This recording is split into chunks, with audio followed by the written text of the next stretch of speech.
Hello friends, welcome back Spain channel. எனக்கு இந்த வீடியோவில் பார்த்தீங்கன்னு வச்சுக்கோங்களேன், மிக மிக முக்கியமான ஒரு ஆன்மீக பரிகாரத்தை தான் இப்போ இந்த வீடியோவில் ரொம்ப சூப்பராக பார்க்க போகிறோம். அந்த ஆன்மீக பரிகாரம் எதை பற்றியதுன்னா சஷ்டியை பற்றி இதுங்க. ஸோ நாளை நாள் பார்த்தீங்கன்னு வச்சுக்கோங்களேன், ஜூன் மாதம் 12ஆம் தேதி புதன்கிழமையானது வருது. இந்த புதன்கிழமை பார்த்தீங்கன்னு வச்சுக்கோங்களேன், தமிழ் மாதத்தில் வைகாசி மாதத்துடைய 30வது நாள். இந்த நாளுக்கு பார்த்தீங்கன்னு வச்சுக்கோங்களேன், முருகருக்கு உகந்த சஷ்டியானது வருது. வைகாசி மாதத்தில் வளர்பிறையில் வரக்கூடிய சஷ்டிங்க. இந்த வளர்பிறையில் வரக்கூடிய சஷ்டி அன்னைக்கு கடன் தீர முருகன் கோவிலில் இந்த ஒரு பரிகாரம் நாம் செய்யணும் என்று சொல்லப்பட்டிருக்கு. அந்த பரிகாரம் என்ன, அதை எப்படி செய்யணும் அப்படிங்கிறத தான் இப்போ இந்த வீடியோவில் லைவாக பார்க்க போகிறோம். இந்த வீடியோ ரொம்ப யூஸ்ஃபுல்லாகவும் ரொம்ப இன்ட்ரெஸ்டாகவும் இருக்கும். ஸோ வீடியோ பார்க்கக்கூடிய அத்தனை பேரும் வீடியோவை ஸ்கிப் பண்ணாமல் பாருங்கள். கடன் தீர முருகன் கோயிலில் செய்யக்கூடிய அந்த பரிகாரம் என்னங்கிறத தெரிஞ்சு கடன் இருக்கிறவங்க அந்த பரிகாரத்தை செய்துடுங்க. வாங்க, பரிகாரம் என்ன செய்யணும், எப்படி செய்யணும் அப்படிங்கிறத இப்போ இந்த வீடியோவில் அதிரடியாக பார்க்கலாம். பொதுவாக கடன் தீர்வதற்கு எண்ணற்ற வழிபாடுகள் பரிகாரங்கள் இருந்தாலும் கடன் எனக்கூடிய பிரச்சனையிலிருந்து முழுவதுமாக வெளிவர வேண்டும் எனில் அது முருகப்பெருமான சரணடைவதனால் மட்டும்தான் முடியும். ஆகையால் தான் கடன் தொடர்பாக எந்த ஒரு காரியமும் பார்த்தீங்கன்னு வச்சுக்கோங்களேன், செவ்வாய்க்கிழமையில் செவ்வாய் ஹோரையில் செய்ய வேண்டும் என்று சொல்லப்படுது. இந்த செவ்வாயானது முருகப்பெருமானுக்கு உரியது. அந்த நாளில் கடனுக்காக செய்யப்படக்கூடிய எதுவும் சிறப்பு வாய்ந்ததாக அமைகிறது. ஆனால் இன்னைக்கு இந்த வீடியோவில் செவ்வாய்க்கிழமை எந்த பரிகாரத்தையும் இப்போ நாம் செய்ய போவது கிடையாது. மாறாக முருகனுக்கு உகந்த மிக முக்கியமான திதியாக வரக்கூடிய அந்த சஷ்டி திதி அன்னைக்கு நாம் செய்யக்கூடிய பரிகாரம் தான் இது. முருகன் நினைத்து செய்யக்கூடிய இந்த பரிகாரம் சஷ்டி அன்னைக்கு செய்யும்போது இந்த பரிகாரம் நிச்சயமாக நமக்கு நல்ல வழியை காட்டும். இந்த பரிகாரம் பார்த்தீங்கன்னு வச்சுக்கோங்க, ஒரு தாந்திரிகமானது. ஸோ என்ன தாந்திரிகம், எப்படி செய்ய வேண்டும் என்பதை எல்லாமே இப்போ இந்த வீடியோவில் ஷேர் பண்ண போகிறேன். ஸோ கண்டிப்பாக தொடர்ந்து கடன் இருக்கிறவங்க உங்கள் கடன் அடைவதற்கு இந்த வீடியோவை ஸ்கிப் பண்ணாமல் பாருங்கள். ஸோ கடன் அடைவதற்கு உங்களுக்கான முருக வழிபாடு என்னங்கிறத தெரிஞ்சு அதை நாளைய இந்த சஷ்டி அன்னைக்கு பண்ணிடுங்க. இந்த வழிபாட்டை பார்த்தீங்கன்னு வச்சுக்கோங்களேன், முருகனுக்கு உகந்த சஷ்டி நாள் அன்னைக்கு செய்கிறது ரொம்ப சிறப்பு. இது மட்டுமின்றி இந்த பரிகாரத்தை நம்ம வீட்டில் நாளை நாள் செய்யக்கூடாது. முருகன் இருக்கக்கூடிய ஆலயத்தில் தான் இந்த பரிகாரத்தை நாம் செய்ய வேண்டும். ஆனால் இதில் ஒரு ட்விஸ்ட் என்னன்னு வச்சுக்கோங்களேன், இந்த முருக ஆலயம் எது என்பது மட்டும்தான் இங்கே கொஞ்சம் கடினம். ஏன்னா முருகப்பெருமானுடைய அறுபடை வீடுகளில் ஏதேனும் ஒன்றில் தான் இந்த பரிகாரத்தை செய்ய வேண்டும். திருத்தணி, பழனி, திருச்செந்தூர், திருப்பரங்குன்றம், சுவாமிமலை, பழமுதிர்சோலை இந்த மாதிரி இருக்கக்கூடிய 6 இடங்களில் மட்டும்தான் இப்போ நான் சொல்லக்கூடிய பரிகாரத்தை செய்ய வேண்டும். காலம் முழுவதும் கடனால் நொந்து கொண்டு இருப்பதற்கு பதிலாக ஒரே ஒரு முறை சிரமப்பட்டு இப்போ நான் சொல்லக்கூடிய இந்த ஒரு தாந்திரிக பரிகாரத்தை இந்த சஷ்டி அன்னைக்கு செய்வதனால உங்கள் வாழ்வில் கடன் இல்லாமல் நிம்மதியாக வாழலாம். இது சாஸ்திரத்தில் சொல்லப்பட்டிருக்கு. அதனால் நம்பிக்கையோடு வெறும் ஒரே ஒரு முறை இதை ட்ரை பண்ணுங்கள். இப்போது இந்த பரிகாரத்தை எப்படி செய்வது என்பதை பார்க்கலாம் வாங்க.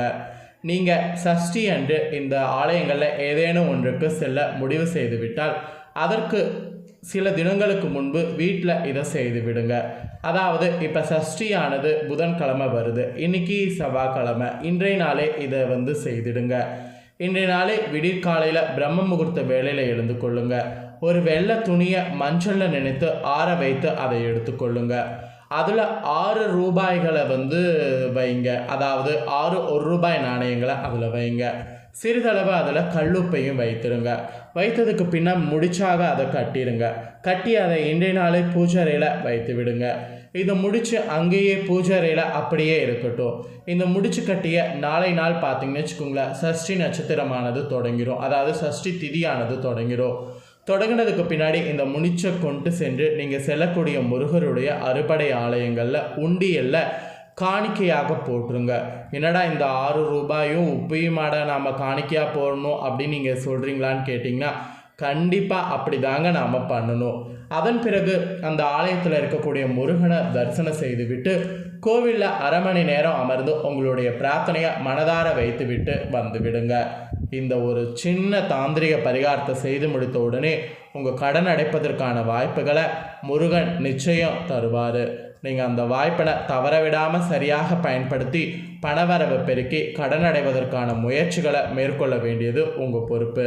ஸோ சொன்னது புரிஞ்சிருக்கும்னு நினைக்கிறேன். புரிஞ்சதுக்கேற்ப செயல்படுங்க. கடன் அடைய செய்யப்படக்கூடிய இந்த தாந்திரிக பரிகாரம் மிகவும் சக்தி உள்ளதாகவும் பயனுள்ளதாகவும் சொல்லப்படுது. நம்பிக்கை இருக்கிறவங்க முருகனை மனதார பிரார்த்தனை செய்து கொண்டு நம்பிக்கையோடு இதை செய்து பலனடைங்க. ஸோ கண்டிப்பாக கடன் இருக்கிறவங்க இதை செய்வீங்க அப்படின்ட்டு நான் நம்புகிறேன். அதே போல் திருமண தடை இருக்கிறவங்க கூட அது நீங்கள் ஒரு சக்தி வாய்ந்த பரிகாரமானது சொல்லப்பட்டிருக்கு. அந்த பரிகாரத்தையும் நாளை நாள் செய்யலாமான்னு கேட்டிங்கன்னா கண்டிப்பாக நாளை நாள் செய்யலாம். அப்படி செய்கிறவங்களுக்கு திருமண தடை நீங்கி கண்டிப்பாக உங்களுடைய ஆசைப்படி திருமணமானது நடைபெறும். வாங்க அது என்னங்கிற பரிகாரத்தையும் பார்க்கலாம். இன்றைய சூழ்நிலையில் ஒரு குடும்பம் சந்தோஷமாக ஒற்றுமையாக வாழ்வது என்பது பெரிய சவாலான விஷயமாக இருக்குது. ஏதாவது ஒரு பிரச்சனையில் வாக்குவாதமானது அதிகரித்து நீயா நானா என்ற தலைகணமானது ஈகோ பிரச்சனையினால் வாழ்க்கையை மிக சுலபமாக முடித்து கொள்கிற அளவுக்கு நிறைய பேருக்கு ப்ராப்ளம் ஆனது ஹெட்டேக்காக இருக்குது. சில பேருக்கு திருமண வாழ்க்கை அமைவது என்பது கஷ்டம். திருமண வாழ்க்கை அமைந்தால் பல பேர் அந்த வாழ்க்கை எப்படி வாழ்வது என்று தெரியாமல் கிடைத்த வாழ்க்கையை இழந்து விட்டு நிற்கிறோம். உங்களுக்கு திருமணம் நடக்கவில்லையா? இந்த பரிகாரத்தை செய்யுங்க. திருமணம் நடந்து இல்லற வாழ்க்கை சரியாக இல்லையா? இந்த பரிகாரத்தை செய்யுங்க. நிச்சயம் நல்ல வழியை அந்த ஆண்டவன் காண்பித்து கொடுப்பான். ஸோ நம்பிக்கை இருக்கிறவங்க இந்த பரிகாரத்தை சஷ்டி அன்னைக்கு செய்து பாருங்கள். ஏன்னா முருகர் தான் 2 திருமணம் பண்ணவர். அவர்கிட்டயே நாம் சரணடையலாம். வாங்க என்ன பரிகாரங்கிறத பார்க்கலாம். ஸோ செவ்வாய் தோசை இருக்கிறவங்களுக்கு தான் இந்த திருமண பிரச்சனை ஏற்படும். ஸோ அதனால் அந்த தோசை இருக்கிறவங்களுக்கு அந்த தோசை நீங்குவதற்கு ஒரே வழிபாடு முருகன் வழிபாடு தான். உங்கள் வீட்டு பக்கத்தில் இருக்கக்கூடிய ஏதாவது ஒரு முருகன் கோவிலை சூஸ் பண்ணிக்கோங்க. அங்கே முருகன் வள்ளி தேவானையோடு இருக்கிற மாதிரி சன்னிதானத்தை சூஸ் பண்ணிக்கோங்க. அந்த சன்னிதானத்தில் இந்த வழிபாட்டை மேற்கொள்ள வேண்டும். தனி முருகர் கோவிலுக்கு சென்று இந்த வழிபாட்டை செய்தால் பலன் கிடையாது. நல்லா ஞாபகம் வச்சுக்கோங்க. வள்ளி தேவானையோடு இருக்கக்கூடிய முருகனை மட்டும்தான் நீங்கள் தரிசனம் பண்ணி இந்த பரிகாரம் செய்யணும். ஸோ 3 செவ்வரளி மாலையை வாங்கிக்கோங்க. 3 தேங்காய், 6 வெத்தலை, 6 சீவல் பாக்கு, 6 வாழைப்பழம் என எல்லாமே வாங்கிக்கோங்க. முருகன் கோவிலில் கொடுத்து உங்கள் பெயரை சொல்லி அர்ச்சனை செய்து கொள்ளுங்கள். கட்டாயம் இந்த வழிபாட்டை செய்யும்போது தினைமாவோடு தேன் அல்லது வெல்லம், நாட்டு சர்க்கரை சேர்த்து முருகனுக்கு நைவேத்தியமாக வைக்கணும். ஸோ அதை வைத்து நம்ம வழிபாடு செய்யணும். வழிபாடு செய்து அங்கு வரக்கூடிய பக்தர்களுக்கு இதை பிரசாதமாக கொடுக்க வேண்டும். அப்புறம் முருகப்பெருமானிடம் உங்களுடன் திருமண தடை விலக வேண்டும் என்று மனமுருகி பிரார்த்தனை செய்து கொள்ளணும். இந்த வழிபாட்டை பார்த்தீங்கன்னு வச்சுக்கோங்களேன், தொடர்ந்து ஒரு 5 சஷ்டியில் செய்து வந்தாலே உங்களுக்கு இருக்கக்கூடிய திருமண தடை விலகும். உங்களுடைய பிள்ளைகளுக்கு பெற்றவர்களுக்கு கூட இதை செய்யலாம். அதாவது பிள்ளைகளுக்காக பெற்றவர்கள் கூட இதை செய்யலாம். அதாவது இந்த இடத்துல நான் என்ன சொல்ல வரேன்னா, திருமண தடை இருக்கக்கூடியவங்க அவங்க கையால் செய்கிறது மட்டும் இல்லாமல் பிள்ளைகள் பெற்றிருப்பாங்கள்ல அந்த மாதிரி இருக்கிறவங்களும் பரிகாரம் செய்யலாம் அப்படிங்கிறத சொல்ல வரேன். உங்களுக்கு திருமணம் நடந்து விட்டது, இல்லற வாழ்க்கை சிறக்கவில்லை என்றாலும் இப்போ நான் சொன்ன இந்த ஆன்மீக சார்ந்த வழிபாட்டை மேற்கொண்டால் குடும்பத்தில் இருக்கக்கூடிய சண்டை சச்சரவுகள் நீங்கும். கணவன் மனைவி ஒற்றுமையானது அதிகரிக்கும். பிரிந்த கணவன் மனைவியர் கண்டிப்பாக பார்த்தீங்கன்னு வச்சுக்கோங்களேன், யாராவது ஒருவர் இந்த வழிபாட்டை செய்தால் கூட நீங்கள் ஆசைப்பட்ட மாதிரி உங்கள் குடும்பத்தோடு ஒன்று சேருவீங்க. இந்த மாதிரியான அதிசயங்கள்லாம் நடக்கும். அடுத்து நாகதோஷம் இருக்கிறவங்க கூட நீங்கள் இப்போ நான் சொல்லக்கூடிய இந்த பரிகாரத்தை சஷ்டி அன்னைக்கு செய்யலாம். காளி கோவிலுக்கு சென்று காளி தேவிக்கு எலுமிச்சம்பழ மாலை அணிவித்து விளக்கேற்றி வேண்டுதல் வைத்தால் நாகதோஷத்தினால ஏற்பட்ட தடைகள் விலகும். இது நம்பிக்கையாக சொல்லப்படுது. காளி கோவிலில் இந்த பரிகாரத்தை செய்ய முடியவில்லை என்றால் உங்கள் வீட்டு பக்கத்தில் இருக்கக்கூடிய துர்க்கையம்மன் சன்னிதானத்தில் சென்று கூட இந்த வழிபாட்டை மேற்கொள்ளலாம். இந்த காலத்தில் பார்த்தீங்கன்னு வச்சுக்கோங்களேன், எலுமிச்சம்பழத்தில் விளக்க போடக்கூடிய வழக்கம் நிறைய பேர் தெரியாமல் இருக்கீங்க. ஆனால் கண்டிப்பாக தெரிஞ்சு எலுமிச்சம்பழத்தில் விளக்கு போடணும். அதில் தான் பயங்கரமான சக்தியே இருக்குது. ஸோ திருமண தடை இருக்கிறவங்க திருமண தடை நீங்கிறதுக்கு இந்த பரிகாரங்களை சஷ்டி அன்னைக்கு செய்துடுங்க.